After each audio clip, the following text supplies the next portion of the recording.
नमस्कार दोस्तों, मैं उमेश कुमार कुशवाहा फिर से एक बार यानी ये कहें कि लगातार आपके बीच में है।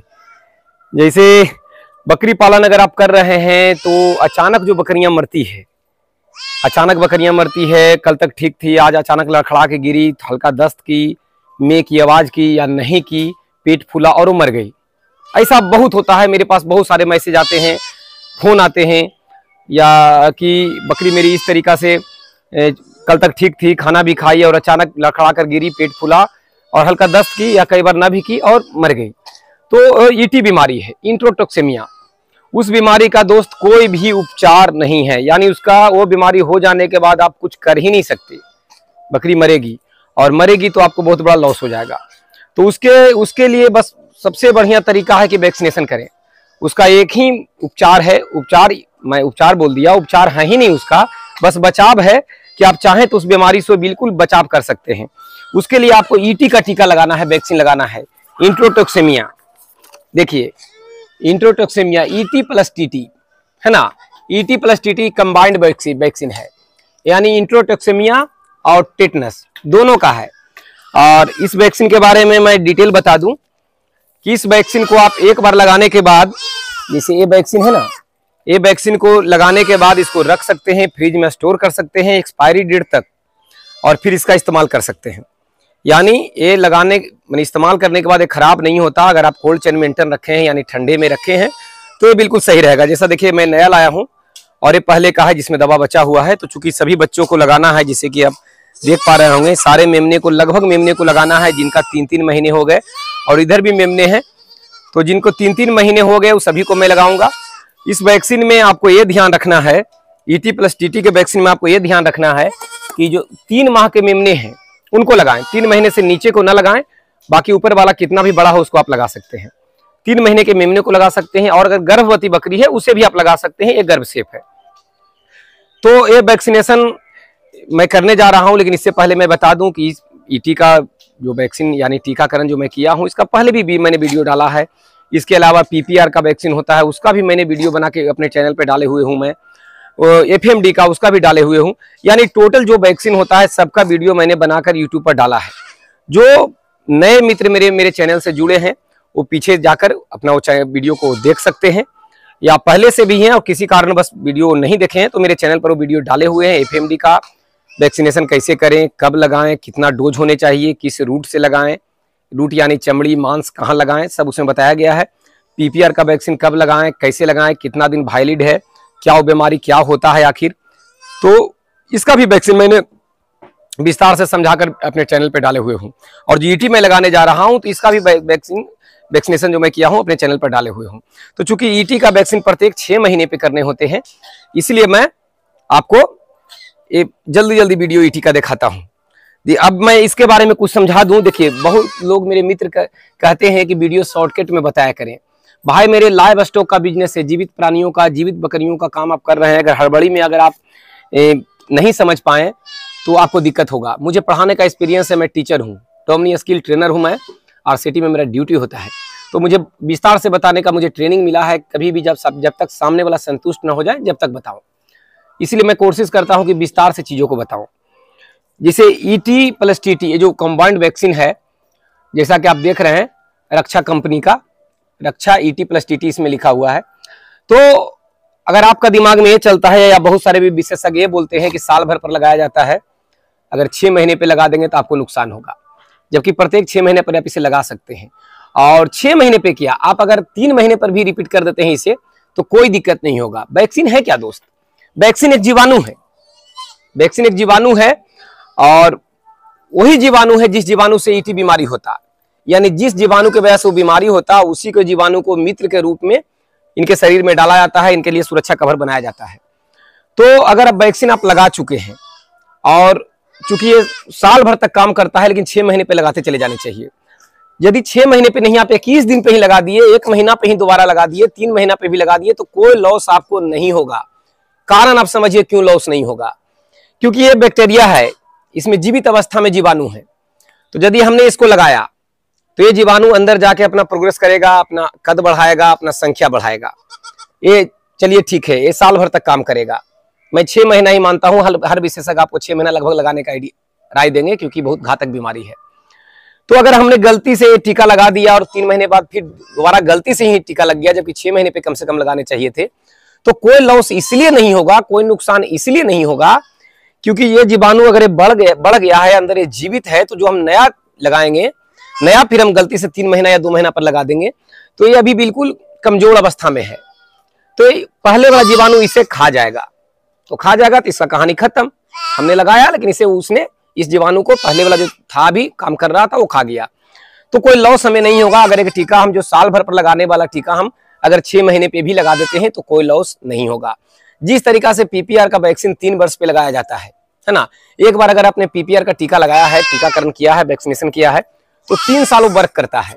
लेकिन साल भर पर भी लगाने का आदेश दिया जाता है, यानी साल भर पर लगाने का राय दिया जाता है, ताकि वो बीमारी बहुत घातक है तो किसी तरीका का चूक ना हो, इसलिए साल भर पर ही लगाने के लिए राय दिया जाता है वैज्ञानिकों द्वारा कि 3 साल वायलेट है, लेकिन आप साल भर पे पीपीआर लगाते जाएं। क्योंकि ये पक्का है कि अगर आप कोई भी टीकाकरण किए हैं तो कम से कम 20 का गैप 21 दिन का रखें, कम से कम 21 दिन का रखें, उसके बाद टीका आप लगाते चले जाएं, जो अगला टीका आपका इसके बाद है। अगर गलती से एक ही टीका अगर बाद में भी लग जाता है, जिसका दूरी कम से कम 21 दिन होना चाहिए, तो कोई आपको नुकसान नहीं होगा, क्योंकि पहले वाला जीवाणु युवा हो चुका है, यानी जो भी बैक्टीरिया आप डाले हैं शरीर में वो युवा हो चुका है, और जो नए आए हैं उसको खा जाएगा। तो आपको कोई लॉस नहीं है गलती से अगर दोबारा भी टीका लग गया तो आप निश्चिंत रहें, बात को समझ जाएं, निश्चिंत रहें। तो ये जो ईटी का टीका है 2 ml लगाया जाता है बकरियों के सब चमड़ी में, यानी बकरी छोटी हो या बड़ी हो, कम से कम छोटी यानी 3 माह से कम की ना हो, 3 महीना होना चाहिए, और 3 महीना का जब है तो उसको 2 ml आप लगा सकते हैं, या चाहे बकरी 10 किलो की है, 5 किलो की है, या फिर 50 किलो की है, आपको लगाना 2 ml ही है। 2 ml सबकट लगा देने हैं, यानी चमड़ी में लगा देने हैं। मैं सबको लगाऊंगा, जो कि आप देखेंगे। और एक बार लगाने के बाद इसका अगर फर्स्ट बार आप लगा रहे हैं तो एक बार लगाने के 21 दिन बाद दोबारा बूस्टर डोज दिया जाता है।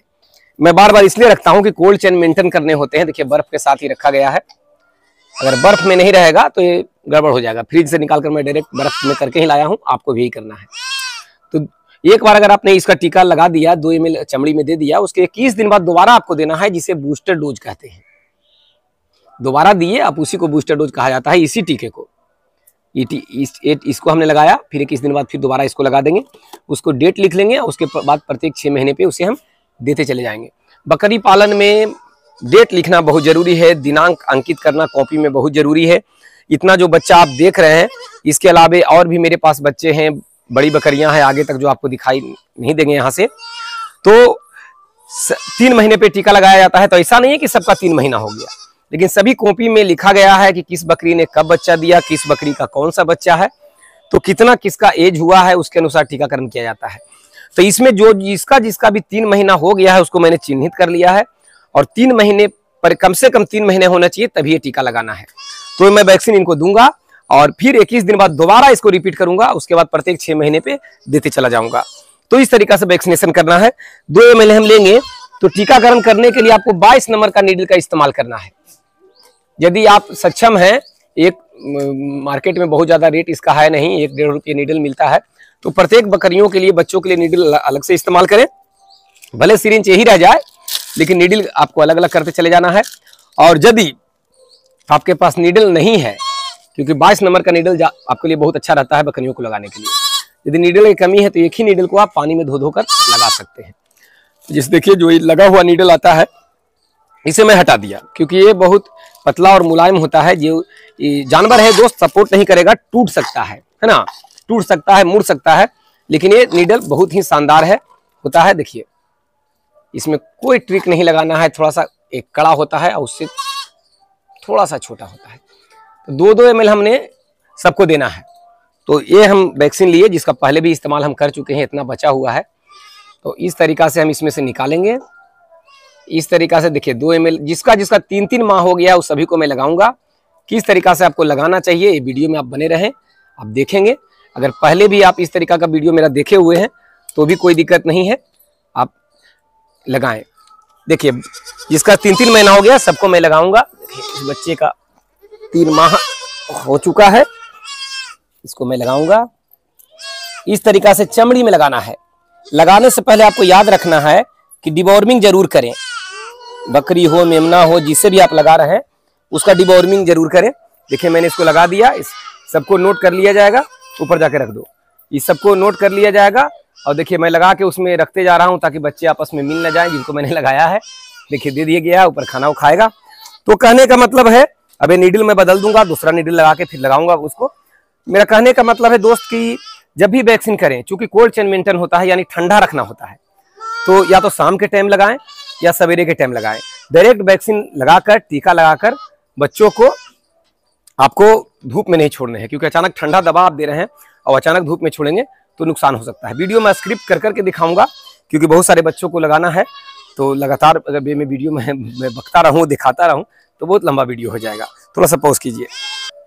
इसको निकालना है, इसको निकालो। हाँ, इसीलिए नोट बना के जरूर रखना चाहिए दोस्त। मैंने नीडल बदल दिया है और देखिए 2 ml देना है। 2 ml सबको देना है। बच्चा छोट, वजन कितना भी हो 3 माह कम से कम होना चाहिए, और बड़ी बकरी चाहे जितना भी हो। ये 3 माह का बच्चा हो गया, जिसको जो 3-3 माह का हुआ है उसको मैं लगा रहा हूं। और ये चमड़ी में देना है। देखिए इसे हल्का रब करना है, ज्यादा रब आपको नहीं करना है। तो इस तरीका से सबको लगाएंगे। देखिए सभी बच्चे हैं, इसमें से जो 3 माह के हो गए हैं, ये इसमें से छांट के उनको लगाया जाएगा, और जो इसमें से 3 माह का हो गए हैं उनको लगाया जाएगा। और इन सभी बच्चों को 1 डोज दे दिया गया है, ठीक है ना। ये सब बच्चे हैं, इनको दे दिया गया है। और इससे नवजात बच्चे हैं जो उधर मेरे केज में पड़े हुए हैं। तो जितना भी बकरी मेरे पास देख रहे हैं, मैं कंटिन्यू वे में वैक्सीन लगाता हूं। जिस तरीका से आप देखें, कंटिन्यू वे में वैक्सीन प्रत्येक 6-6 महीने पे लगाते चला जाता हूं। जैसे ही बच्चा 3 महीना का होता है तो सबसे पहले मैं डिवॉर्मिंग करता हूं, जो कि करना चाहिए। अगर आप डिवॉर्मिंग नहीं करते हैं तो फिर वैक्सीन, अगर आप जिसे समझिए बात को, वैक्सीनेशन करने से 36 घंटे पहले आपको डिवॉर्मिंग करने हैं। क्योंकि यदि आप डिवॉर्मिंग नहीं करेंगे तो वैक्सीन आपका काम नहीं करेगा। डिवॉर्मिंग यानी पेट के कीड़े की दवा देना। तो इसे मैंने 36 घंटे पहले डिवॉर्मिंग कर दिया है, उसके बाद वैक्सीनेशन करना शुरू किया हूँ। तो बकरी पालन में अगर टिकना है तो इन बातों पर भी ध्यान देना होगा। इन बातों पर क्या, सभी बातों पर ध्यान देना होगा कि हम क्या करें कि कम खर्च में बकरी पालन करें, क्या करें जो हम क्या कैसे हम रख रखाव रखें जिससे हमारी बकरियां बीमार ना हो, कौन सा टीका हम किस एज में लगाएं, किस रूट से लगाएं, बाय द वे बीमारी हो गया तो कैसे इलाज करें। तो इन सभी चीज़ों को बिल्कुल समझना होता है। जो गाँव में लोग चराई पर रखते हैं वहाँ घनत्व में वो नहीं रखते तो बीमारी कम आता है। लेकिन यहाँ चूंकि घनत्व में, जैसा कि आप देख रहे हैं कितना छोटा जगह है, दिखाइए नजदीक से, इतना छोटा सा जगह है, इसमें कितने बच्चे हैं, फिर इधर कितने हैं, है ना। फिर आगे देख रहे होंगे कि उतना जगह में कितने हैं। इस तरीका से आगे आपको दिखाई नहीं दे रहा होगा, कम जगह में बहुत सारी बकरियां और बच्चे हैं। तो यहाँ हो जाता है घनत्व। सवेरे भी शाम सफाई करें तो शाम तक फिर ये गंदगी फैला देता है। जानवर है, काम लगा हुआ है, फिर हम सफाई करते हैं। लेकिन कब किस चीज का इस्तेमाल करना है, कहीं से बाड़ा सैनिटाइज रखना है, बाय द वे बीमारी अगर हो, पहली बात तो बीमारी से लड़ना है, जानकारी रखना है कि बीमारी से हम बचाएंगे कैसे। बहुत सारे ट्रिक होते हैं, वो समझना है आपको। बाय द वे बीमार हो गया तो कौन सा बीमारी है हम कैसे पहचानेंगे, ये समझना है। उसके लिए आपको सीखना बहुत जरूरी है। तो कौन सा बीमारी कैसे है वो पहचान गए, उसके बाद उस बीमारी में हम कौन सा बिल्कुल क्लियर दवा देंगे जिससे कि हमारा बकरी ठीक हो जाए या मेमना ठीक हो जाए। होता क्या है दोस्त कि अगर बच्चा बीमार हुआ तो आप YouTube सर्च करेंगे, गूगल सर्च करेंगे, 50 तरह का दवा आपके सामने आएगा, 50 तरह का स्पेशलिस्ट अपना अपना बात बताएंगे। अब आप दें कौन, आपके पास उतना टाइम एक्सपेरिमेंट करने का है नहीं। तो बिल्कुल सटीक जानकारी होना चाहिए जिससे कि आप बिल्कुल वो दवा दें जिससे कि बच्चा उस बीमारी में ठीक हो ही। तो इसके लिए प्रॉपर आपको ट्रेनिंग लेना जरूरी है। कहीं से भी ट्रेनिंग जरूर लें। जहां बिल्कुल दिल से आपको सिखाया जाता है वहां से आप ट्रेनिंग ले सकते हैं। आप चाहें तो घर बैठे मेरे से ऑनलाइन ट्रेनिंग ले सकते हैं। बाय द वे आपने बिना ट्रेनिंग लिए बकरी फार्म शुरू कर दिया। और अगर आपको आवश्यकता है कि अब मैं सीखना चाहता हूं लेकिन मैं जा नहीं सकता क्योंकि मेरे पास समय है नहीं, तो आप घर बैठे भी ऑनलाइन ट्रेनिंग ले सकते हैं। कैसे लेंगे आप पे भरोसा रखें, बस मुझे व्हाट्सएप करें कि ऑनलाइन ट्रेनिंग लेना चाहता हूं। बस एक भरोसा आपका आइडिया बदल देगा। तो बस दोस्तों मैं तो ये करता रहूंगा, लेकिन इस तरीका से समय समय पर जरूर वैक्सीनेशन करें। नमस्कार दोस्तों, प्रणाम।